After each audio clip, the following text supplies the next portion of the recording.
제가 오늘 사경회를 시작하는 찬양을 시작하면서 계속 하나님이 주시는 은혜를 경험합니다.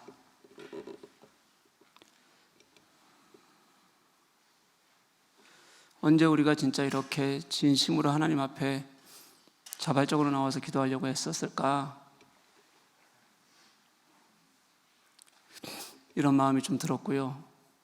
그렇게 지금이라도 나오게 하시는 하나님께 우리가 좀 더 진심으로, 우리가 매일매일을 지금 당장 이 시간을 좀 진심으로 좀 드렸으면 좋겠다, 이런 간절한 마음이 있습니다.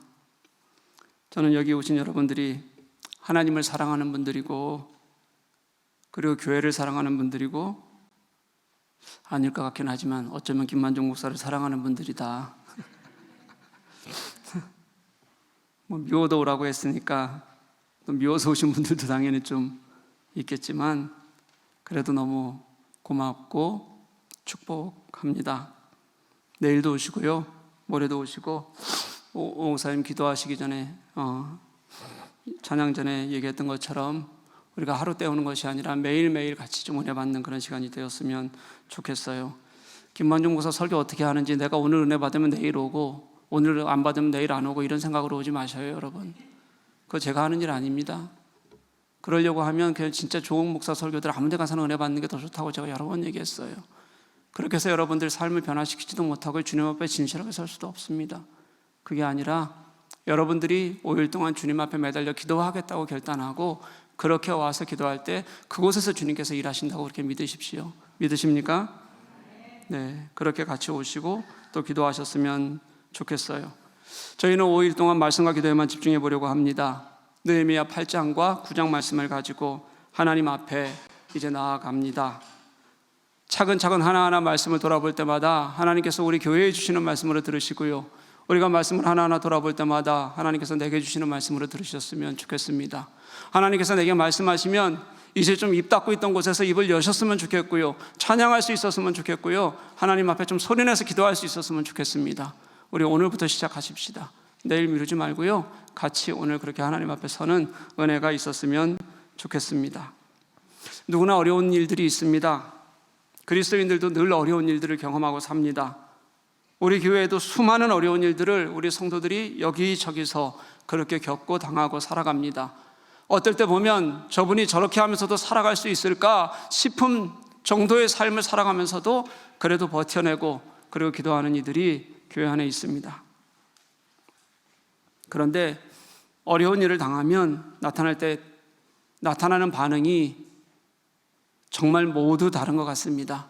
극과 극입니다. 어떤 사람들은 어려움이 생기면 자신을 수렁으로 밀어넣습니다. 왜 안 되는지에만 집중하게 되고 그것만 생각하고 신앙마저도 뿌리채 흔들리는 사람들이 있습니다. 이런 사람들은 헤어나오지 못하고 한참을 그렇게 원망하면서, 그리고 다른 이들과 교제하지 못하면서 그렇게 살아가는 사람들이 많습니다. 그런데 어려움을 당하면 어려울수록 하나님께 매달리려고 하는 사람이 있습니다. 기도하려고 합니다. 하나님이 내게 어떻게 일하실지 그 하나님 앞에서 무엇인가 우리가 해결받으려는 그런 사람들이 있습니다. 그래서 그 안에서 하나님을 더 잘 만나고 하나님과 더 친밀해지고 그렇게 하나님 안에서 회복하려는 그런 모습을 가진 분들도 분명히 있습니다. 여러분, 어느 쪽이 더 많을 거라고 생각하세요? 여러분들은요? 안타깝게도 전자입니다. 어려움이 닥치면 하나님을 찾고 하나님 앞에서 해결받고자 하는 마음을 잃어버립니다. 하나님이 없는 것처럼, 하나님이 내게 그렇게 원망스러운 일을 만든 것처럼 그렇게 자기 자신을 하나님으로부터 점점 멀리 하는 분들이 훨씬 많습니다. 그렇게 하나님을 멀리하고 힘들어하고 아파할수록 우리는 일상화된 어려움 속에서 점점 더 하나님을 핑계 삼기 시작합니다. 하나님 때문이기도 하고요, 하나님이 나를 안 도우시기 때문이기도 하고요, 왜 그러는지 모르겠다 생각하기도 하고요. 그렇게 하나님을 핑계 삼다 보니까 이런 일이 벌어져요. 우리는 정말 어려운 현실 속에서 그 냉혹한 현실 앞에서 무너지고 그 속에서 무너지는 것이 아니라 내가 그곳에서 하나님을 만나지 못했더니 하나님을 핑계하고 그리고 여러 가지 핑계 속에서 하나님을 떠나게 되는 그런 현실 속에서 우리들이 무너지게 된다는 거예요. 이번 코로나의 시간도 그렇습니다. 2년이 지나고 있죠.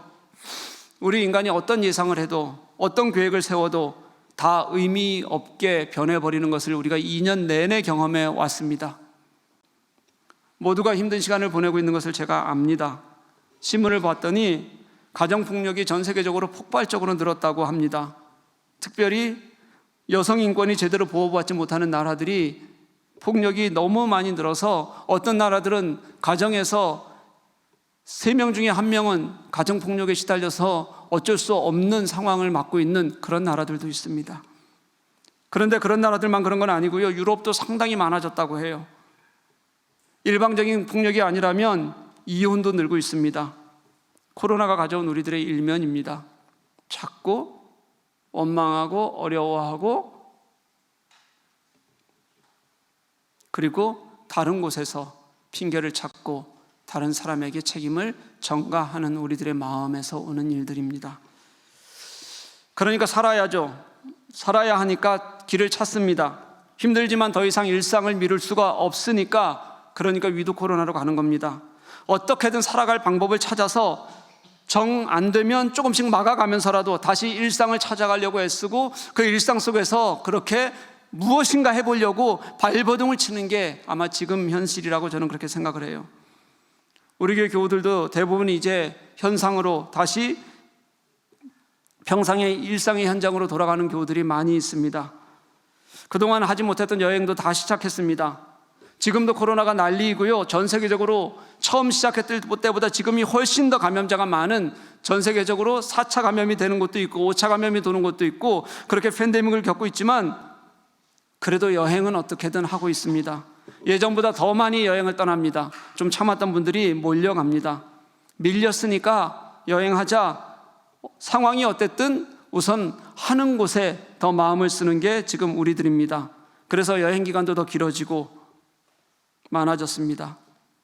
여행을 하려면 얼마나 어렵나 한번 생각해 보십시오. 각국 상황 살펴야 되고요. 국가별 조건들 하나하나 살펴봐야 되고 확인해야 되고 그렇게 복잡한데도 불구하고 다들 어떻게 해서든지 여행 계획은 세우고 떠납니다.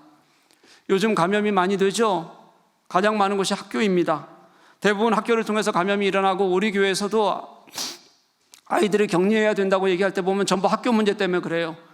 이미 다른 곳도 다 학교 때문에 난리예요. 그런데 학교는 격리 조치만 끝나면 어떻게 해서든지 학교 보냅니다. 학교 안 보내지 않아요. 그 학교에서 또 나오고 또 나오고 또 나와도 내일은 내일 학교 보냅니다. 불안해하면서도 학교 보내야 됩니다. 더 이상 버티기가 힘드니까 악착같이 학교 보내려고 그렇게 애를 쓰는 겁니다. 나 살자고 하는 일입니다. 그런데 여러분, 우리의 예배는 어떤 줄 아십니까? 지난주 1월 첫째 주 우리 교회 출석이 전 교우의 60%에 머물렀습니다. 60%가 조금 안 돼요. 주일 예배에 이렇게 안 나오는 게 우리 교회 역사상 처음입니다. 우리 교회에 이런 일이 없었습니다. 제가 몇몇 분 잠시 여행 갔던 분들을 얘기하는 게 아니에요. 전체 우리 교회의 예배에 참여하려는 태도가 그렇다는 겁니다. 지난해에는 우리가 온라인 예배를 드렸으니까 첫째 주를 그래서 제하고 팬데믹이 있기 전인 2020년 1월 첫째 주에 1월 5일이었는데요. 그날 출석은 그때 방학이기도 하고 그래서 그렇죠. 아니요. 그때 75%를 넘었어요. 교인들이 훨씬 많을 때요. 프레스티지가 떨어져야 될 때요. 제가 요 며칠 우리가 왜 이렇게 예배 못 드리는지, 인원이 이렇게 없는지 이걸 놓고 마음을 아파했더니 어떤 교우가 제게 와서 그럽니다. 목사님, 왜 옛날에는 안 그러더니 숫자에 그렇게 연연하십니까? 여러분, 제가 숫자에 연연하는 것처럼 보입니까? 예배하는 숫자에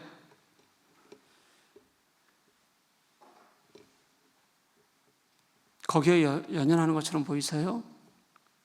예배하자는 마음에 연연하는 거예요. 제가 예배하는 마음에 신경 안 쓸 거면 뭐하러 목회합니까? 그렇게 아무렇게나 대충 예배하고 나오기 싫을 때 안 나오는 거 괜찮다고 여겨주고 뭐 그럴 수 있죠. 뭐하러 예배 그렇게 열심히 드릴 거라고. 그럴 거면 제가 뭐하러 목회합니까? 그게 왜 교회가 돼요? 그러면 그게 어떻게 좋은 교회입니까, 여러분? 제가 신경 쓰는 것은 물리적 숫자가 아니라 우리 교회 예배이고 신앙입니다. 일주일 동안 저는 좀 이런 모습을 좀 돌아봤으면 좋겠어요. 나는 예배하는 일에 진짜 마음 다하고 있나? 나는 아니라고 하지 말고요, 이 흐트러진 영적 상태를 어떻게 회복할 건가? 이런 고민을 좀 심각하게 좀 해보고 묻고 기도했으면 좋겠어요. 예전에는 저와 이런 고민을 나누는 사람들이 우리 교회에 있었어요. 꽤 많았어요. 근데 제게 와서 이런 흐트러진 영적 상태 때문에 고민하고 기도를 부탁하는 사람이 요즘은 없어요, 여러분. 그것 때문에 우리가 어떻게 하나님 앞에서 서야 할지 저랑 같이 고민하자고 하는 사람이 요즘은 없어요. 신앙적 기대가 나누어지고 그 안에서 우리가 어떻게 살아야 될까요? 같이 묵상하면서 나눠본 지가 너무 오래됐습니다. 그게 여러분 팬데믹 때문입니까? 일상을 회복해 가잖아요. 이대로 두면 우리는 코로나라는 핑계 때문에 무너진 우리의 신앙 상태가 원래 그런 것처럼, 그게 당연한 것처럼 그렇게 여기며 살아갈 가능성이, 그래서 그게 우리의 원래의 모습인 것처럼 여겨질 가능성이 훨씬 클 겁니다. 저는 그렇게 생각했어요. 하나님께서 코로나를 인해서 우리가 일상의 소중함을 깨닫게 될 거다. 그리고 이제는 혼자 살지 말고 함께 살아가는 것의 기쁨을 우리가 다시 한번 되새기게 될 거다. 그리고 우리가 예배가 얼마나 소중했는지 감사하면서 갈망할 수 있을 거다. 그렇게 생각했어요. 그런데 일상이 회복되는데 함께하는, 서로 함께 살아가는 기쁨은 사라지고요, 예배는 있는 쪽으로 그렇게 점점 가고 있단 말이에요. 함께 살아가는 것은 약해지고 예배에 대한 생각도 덜한 것을 너무도 당연한 것처럼 여기고 그렇게 살아갑니다. 제가 어제 우리 임원들하고 예산 계획을 세우면서 그런 얘기를 했어요. 우리가 5년 전, 6년 전 정확히 기억이 안 나요. 하여튼 우리 교회가 지금보다 반토막밖에 안 될 때예요. 반토막도 안 될 때예요. 그때 IT에 지진이 일어났어요. 우리 교우들에게 제가 우리 그 사람들 좀 도웁시다. 같이 우리 그래야 공동체 아니고 그래야지 우리가 진짜 하나님 건강한 교회 아닙니까? 그리고 딱 2주 헌금했어요. 그때 2주 헌금했더니 우리 교회 반도 안 되는 사람들이 있을 텐데 그때 약 6천 유로 가량이 모여서 6천 유로를 헌금을 했어요. 작년에 독일에 홍수가 났잖아요. 제가 우리 좀 같이 마음 다해서 합시다.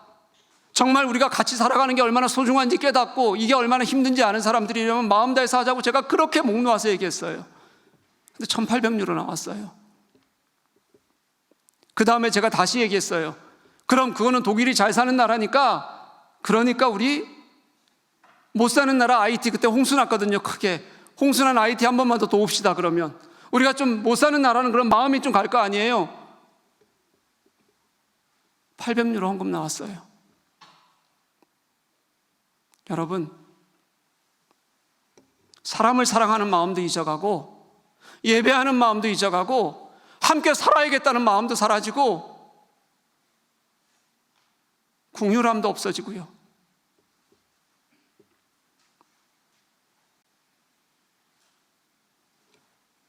그냥 예배의 문제가 아니라 우리가 하나님 앞에 서는 것이 멀어지기 시작하면서, 우리가 하나님 앞에 진짜 간절하게 구하지 않기 시작하면서 우리의 그리스도인다움이 사라지고 있다는 거예요.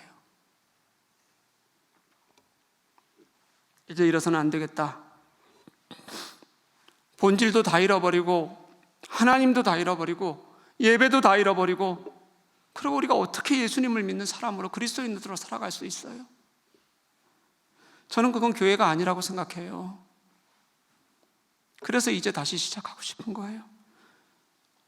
겉보기에 좋은 교회가 아니라 그저 잘 준비하고 분리개척을 잘 한번 이룬 그런 교회가 아니라 진짜 주님과 더 가까워지고 진짜 하나님을 경험하고 하나님이 우리 속에서, 내 삶 속에서 어떻게 일하시는지가 매일매일의 간증이 되고 찬양이 되고 서로가 나눔이 되는 그런 교회가 이제 되자고 다시 한번 시작해보고 싶은 거예요. 우리 교회 올해 비전이 하나님을 경험하는 우리 공동체입니다. 주제 말씀이 느헤미야 9장 13절 말씀으로 말씀과 기도가 회복되는 영성 공동체가 되자고 그렇게 우리 비전을 삼았습니다. 저는 이번 신년 사경회가요, 코로나라는 이 예상치 못했던 긴 터널을 지나면서 무너진 우리의 모습이 이제 하나님 앞에서 다시 돌아보아지고 나누어지고 회복되는 시간이 되기를 주님의 이름으로 간절히 소망합니다. 여러분, 진심으로 우리 하나님 앞에 좀 서겠다는 마음으로 좀 나오셨으면 좋겠어요.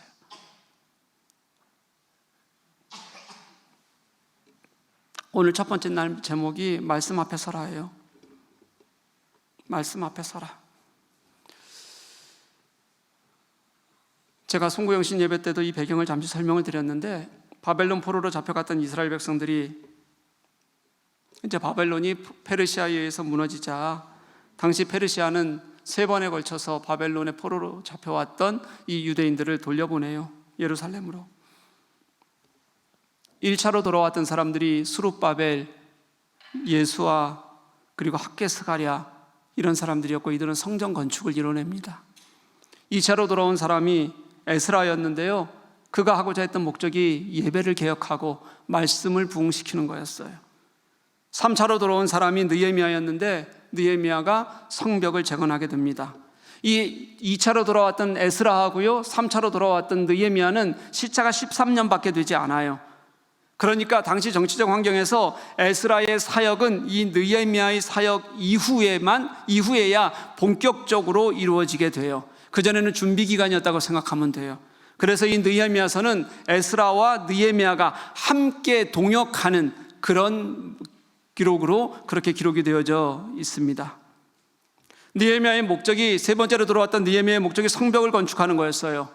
성벽을 건축하려고 하는데, 그 성벽을 건축하려고 했던 이유가 뭐였냐면, 자신들의 백성들이, 이 예루살렘에 살던 이 유대인들이 너무 고통을 받는 거예요. 왜냐하면 외부에서 자꾸 침입을 하고 자꾸 약탈을 하고 성벽이 없어서 그렇다는 생각을 하게 됐어요. 그래서 성벽을 만들고 굳건히 예루살렘을 지키자라는 마음을 가지고 와서 성벽을 짓기 시작해요. 그런데 그렇게 성벽을 짓기 시작하니까 예루살렘을 공격하거나 약탈하려고나 했던 주위에 있던 나라들이 그걸 가만히 두고 보겠습니까? 방해를 하죠. 너무 어려웠어요. 어려웠는데도 그 어려운 환경 속에서도 결국은 성벽을 완성해냅니다. 이 성벽을 완성해내는 것까지가 느헤미야 앞에 나오는 6장까지의 이야기예요. 그리고 7장은 부록이라고 생각하면 돼요. 귀환한 사람들의, 예루살렘으로 귀환하는 사람들의 이름이 나오고요, 그리고 나서 오늘 읽었던 8장 말씀이 성벽 재건 이후에 유대 사람들, 예루살렘으로 돌아온 사람들의 첫 번째 반응이에요. 그게 우리가 읽어갈 8장 9장 말씀이라고 생각하시면 돼요. 이 성벽을 재건하고 나서 이 사람들이 첫 번째 했던 반응이 뭐였냐면 하나님의 말씀 앞에 서는 거였어요. 여러분, 다른 어떤 것도 아니었고요, 그들이 성벽 재건하고 나서 무엇을 하자고 계획한 것이 아니라 그저 하나님의 말씀 앞에 서겠다고 결단하는 거였다는 거예요. 그 첫 말씀이 오늘 우리가 읽었던 말씀인 1절부터 6절까지의 말씀입니다. 여러분, 이 8장 본문이 어떻게 시작하냐면, 백성들이 이제 수문 앞으로, 예루살렘 성의 수문 앞 광장으로 모여드는 그런 장면으로 시작을 해요. 이렇게 모여들어서 그들이 첫 번째로 했던 게 뭐냐면, 에스라에게 말해서 율법책을 가지고 와 주시오, 그리고 그 율법책을 우리들에게 읽어 주시오, 이렇게 요청을 해요. 이렇게 요청하니까 에스라는 기쁜 마음으로 그렇게 율법책을 펴서 읽게 되는 겁니다. 8장 1절에 여러분, 그들이 수문 앞 광장으로 모였다, 이런 표현이 있는데요, 이 모였다는 표현이 여기에만 나오지 않고요, 우리가 읽을 본문 중에서 계속 여러 번 모인다는 장면이 있을 때마다 장면이 바뀌는 거예요. 8장 13절에도 나오고요, 9장 1절에도 모인다는 장면이 나와요. 그런데 이게요, 히브리어 언어의 특성상 이 재규형을 쓰는데 어떤 거냐면 굉장히 이럴 때 쓰는 단어예요. 어떤 것들이 이루어지는데 그 동작이 자신에게 굉장히 중요한 의미가 돼서 돌아오는 것 같은 그런 때 쓰는 그런 문장이에요. 이게 문법이에요. 다시 말하면 그 행위는 내게 너무도 중요해서, 그래서 내가 그 행위의 주체자가 될 뿐만 아니라 그 행위를 안 할 수가 없어서 끌려가는 듯한 그런 의미의 이것을 쓴단 말이에요. 그렇게 쓸 때가 이 8장 1절에 모이다라는 단어예요. 백성들이 모였는데 스스로 모였다는 거예요. 그것도 어떻게 모였다는 거냐면 정말 갈망하는 마음으로 모였다는 거예요. 내가 모이지 않으면 안 되겠다는 생각 때문에 그들이 스스로 모여졌다는 거예요. 그들에게 너무 중요한 일이라서 모이지 않으면 안 된다는 인식이 그들에게 분명했다는 거예요. 여러분, 이 모였다는 단어가 갖는 의미가 저는 굉장히 크다고 생각해요. 저는 느헤미야가 이 큰 사역을 어떻게 마칠 수 있었는지, 그리고 이 8장과 9장에 이어질 그들의 하나님 앞에서의 회복이 어떻게 가능했는지에 대한 첫 번째 해답이 이 모인다는 단어에 있다고 생각해요. 하나님 앞에서 우리가 가야겠다, 하나님의 전으로 가야겠다, 하나님의 말씀 앞에 서야겠다, 이게 그들에게 정말 하나님을 만나고 싶은 마음이었고요, 갈급함이었고요, 하나님이 내 안에 계셔야 된다라는 부르짖음이었고요, 그렇게 하나님 앞에 우리가 서지 않으면 안 된다는 그런 그들의 하나님 앞에서의 간절함이 그들에게 있었다는 거예요.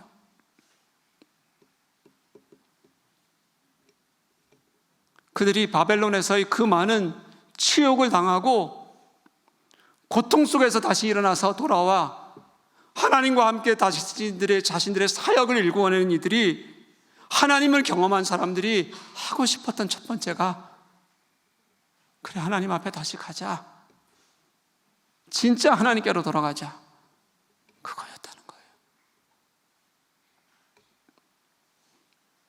이어지던 단어들도 마찬가지예요. 백성들이 그렇게 모여든 다음에 1절 말씀을 보면 율법책을 가져오기로 부탁했다. 3절 말씀을 보면 율법책에 귀를 기울였다. 5절 말씀에 보면 에스라가 율법책을 펼 때 그들이 일어섰다. 6절 말씀을 보면 아멘으로 응답했다. 얼굴을 땅에 대었다. 경배했다. 7절 말씀을 보면 그들이 말씀을 들었다. 9절에서 보면 그들이 울었다. 12절 말씀을 보면 가서 같이 먹고 마시고 나누어주고 즐거워했다.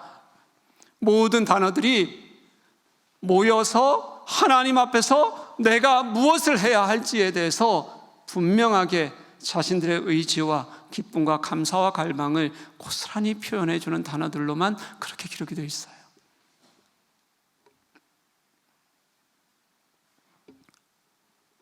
(8장과 9장을) 이렇게 읽어보면요, 유명한 사람들의 이름들이 나와요. 그런데 한번 집에 가서 다시 한번 가만히 읽어보십시오. 이 8장과 9장의 주인공들은 여기 이름이 적혀있는 이 사람들이 절대 주인공이 아니에요. 한번 보시면 알아요, 여러분. 이 8장과 9장의 주인공들은 누구냐면 그 자리에 함께 모여든 백성들이었어요. 이름도 안 나와요. 누구인지도 몰라요. 우리는 이 백성들이 그냥 예루살렘에 온 사람들이겠거니 하는 거죠. 그 사람들이 이 뜨거운 말씀의 주인공이 되고, 본문에 나오는 이 이름이 나오는 사람들은 그 백성들이 하나님 앞에서의 감동과 그 백성들이 하고자 하는 결망, 그리고 결단, 눈물, 이것을 돕기 위한 보조자에 지나지 않아요. 이 장면에서의 주인공은 절대 느헤미야도 아니고 에스라도 아니고 이름들이 줄줄 나오는 그런 레위인들도 아니라, 그들을 불러 세워서 우리에게 말씀을 가져다 읽어주십시오, 우리에게 말씀을 깨닫게 해주십시오, 우리가 모일 수 있는데 이 모였을 때 하나님을 알게 해주십시오라고 부르짖었던 그 백성들의 간절함이 이 8장 9장의 주인공들이었다는 거예요. 여러분, 저는 우리 교회 교우들이 함께 이 백성들처럼 우리의 갈망과 우리의 마음이 하나님과 함께 모여지고 그리고 하나님께 드러나기를 간절히 원해요. 김원장 목사는 여기 있다 가면 그만인 사람이에요. 그런데 여기서 여러분들이 예배하고, 여기서 여러분들이 주님을 찾고, 그리고 또 여러분들이 때로는 이 교회를 떠나서 한국으로 갈지라도 그 안에서 어떻게 주님을 만나고 내가 주님을 갈망하고 주님 앞에서 설 것인가, 그게 여러분들이 훨씬 더 중요한 하나님 앞에서의 주인공들이라는 거예요. 이 사람들 할 만큼 한 사람들이거든요. 최선을 다한 사람들이에요. 먼저 온 사람들은 성전을 지었고요, 늦게 온 사람들은 성벽을 건축했어요. 최선을 다해서 한 일들이에요. 마음을 다해서 했어요. 그런데 그들에게 그거는 일이었어요. 그야말로 그들은 자신들이 성취한 그 일에 관심이 있었던 것이 아니라, 성취하고 보니까 그 일도 큰 일이었는데 그걸 보니까 그 일을 하신 분이 하나님이시고, 그 일을 하게 하시는 분이 하나님이시고, 그 일 속에 하나님이 계시지 않으면 안 된다는 마음 때문에 그들은 다시 그들이 첫 번째 찾아 나선 것이 하나님의 말씀으로 위로받고 하나님의 말씀으로 다시 서고 싶은 마음이 그들에게 다시 넘치기 시작했다는 거예요. 우리가 성전과 성벽을 재건한 이후에 이제 무엇을 할 것인가에 대해서 해답을 내어놓으라고 그들은 스스로에게 재촉하고 있고, 그 안에서 하나님 앞에 다시 서기로 그들은 결단했어요.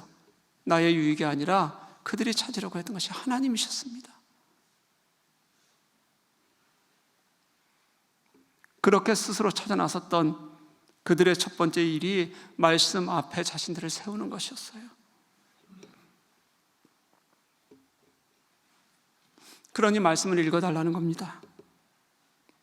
우리는 말씀 앞에 서는 일을 가장 먼저 하겠다는 거예요. 여러분, 이게 얼마나 상상이 안 되는 일인지 모르시죠? 왜냐하면 그때는 이 말씀이 중요한 때가 아니었어요. 이스라엘 예루살렘 사람들에게도 성전이 번듯하게 지어진 다음이었으니까 그들에게는 제사가 더 중요할 때예요. 예배의 행위가 더 중요할 때예요. 책이 중요한 때가 아니었던 거예요.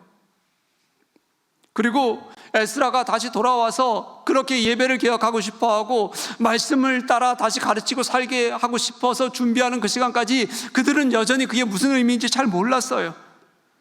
그들이 드리는 제사의 행위마저도 당시 문화 속에 섞여가지고요, 진실한 하나님을 제사하는 것도 아닐 정도로 그렇게 무너져 있었을 때예요. 율법의 의미는 사라지고 형식적인 제사만 남아있었 그랬을 때예요. 더구나 예루살렘으로 돌아온 백성들이 가장 먼저 한 것이 아까 말씀드린 대로 성전을 건축하는 것이었으니까 보기에도 멋진 성전이 서 있는데 굳이 거기서 책을 찾아야 될 이유가 없었어요.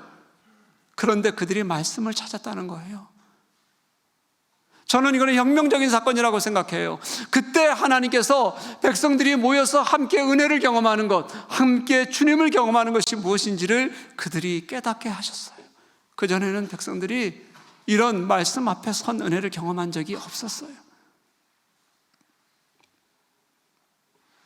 본질로 돌아가는 거죠. 내가 하나님을 만나야 되는데 그 하나님을 만나는 가장 중요한 통로로, 하나님을 경험하는 그 통로로 그들은 말씀을 선택했어요.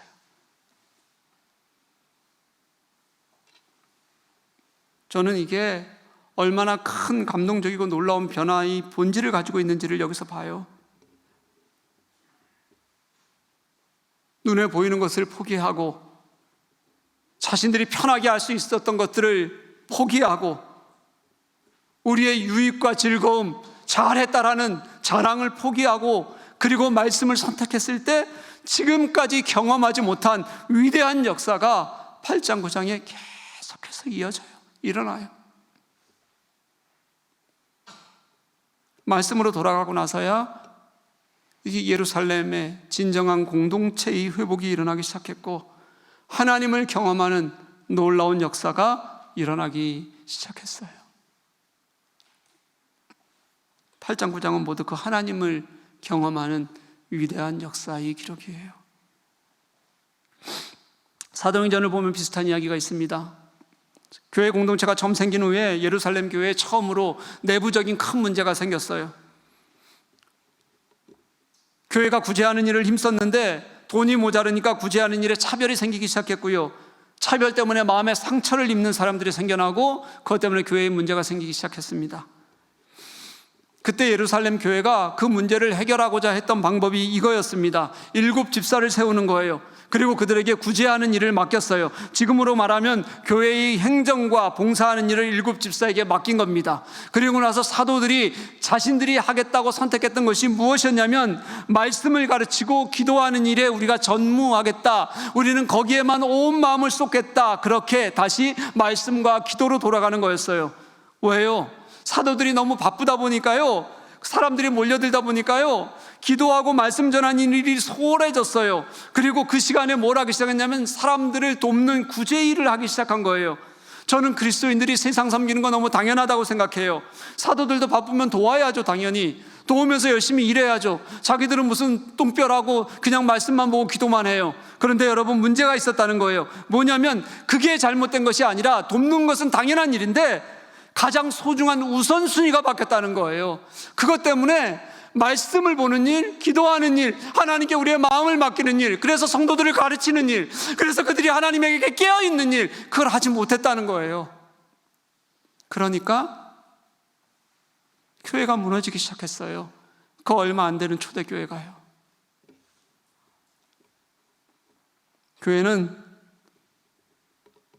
어떤 일을 하더라도 하나님을 알아가는 과정 속에서, 하나님의 은혜를 경험하는 과정 속에서, 예수 그리스도의 십자가 사건이 있는 우리를 사로잡는 은혜 속에서, 그 속에서 교회는 무슨 일이든지 해야 돼요. 여러분, 교회는 무슨 일이 있어도 먼저 예배하는 일에서 시작해야 돼요. 예배를 통해 성도가 회복되고, 예배를 통해서 하나님의 말씀이 사라지고, 그 말씀을 통해서 성도들이 다시 하나님을 깨닫고 알아가는 것에서 그렇게 교회는 시작해야, 그래야 교회는 하나님의 뜻대로 가는 진짜 교회가 돼요. 말씀과 기도가 없는 교회는 무너진다는 걸 사도들이 있던 초대교회도 경험한 것이에요.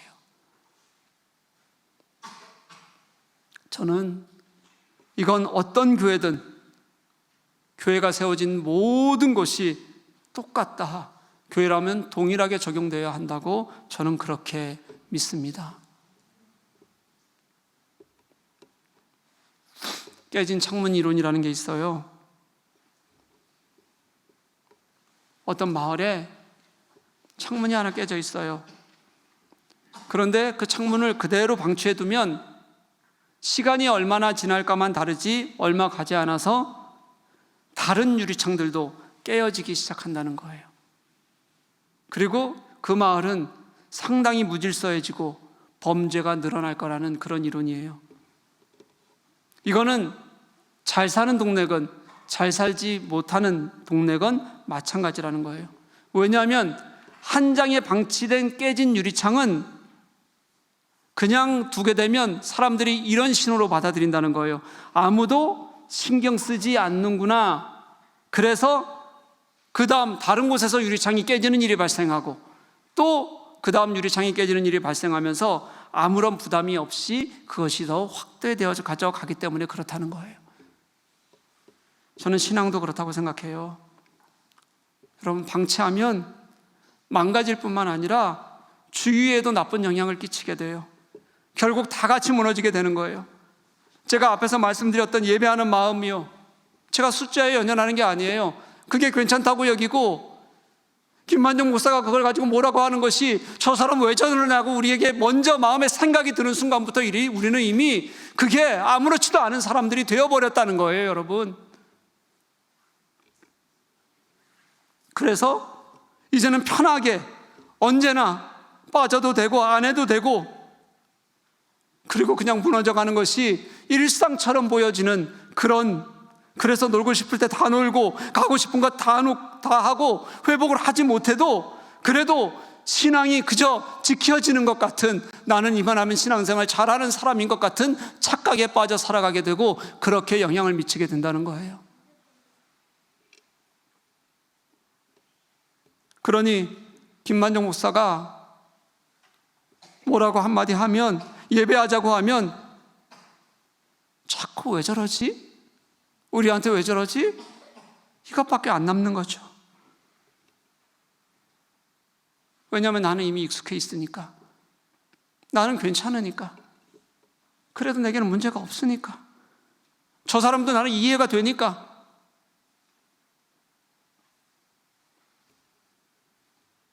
뭐가 문제인지 모르니까요.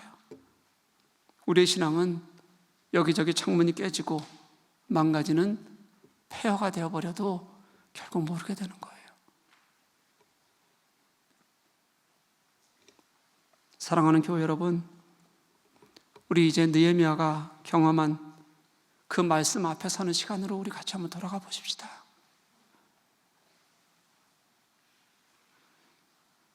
느헤미야서 8장 9장의 회복이 이제 우리의 회복이 될 수 있도록 우리 간절하게 한번 매달려 보십시다. 제가 3절 말씀 한번 읽겠습니다. 수문 앞 광장에서 새벽부터 정오까지 남자나 여자나 알아들을 만한 모든 사람 앞에서 읽음에 뭇 백성이 그 율법책에 귀를 기울였는데, 말씀에 대한 갈망이 있으니까 다 나왔다잖아요. 알아들을 만한 사람들은 다 나왔다잖아요, 여러분.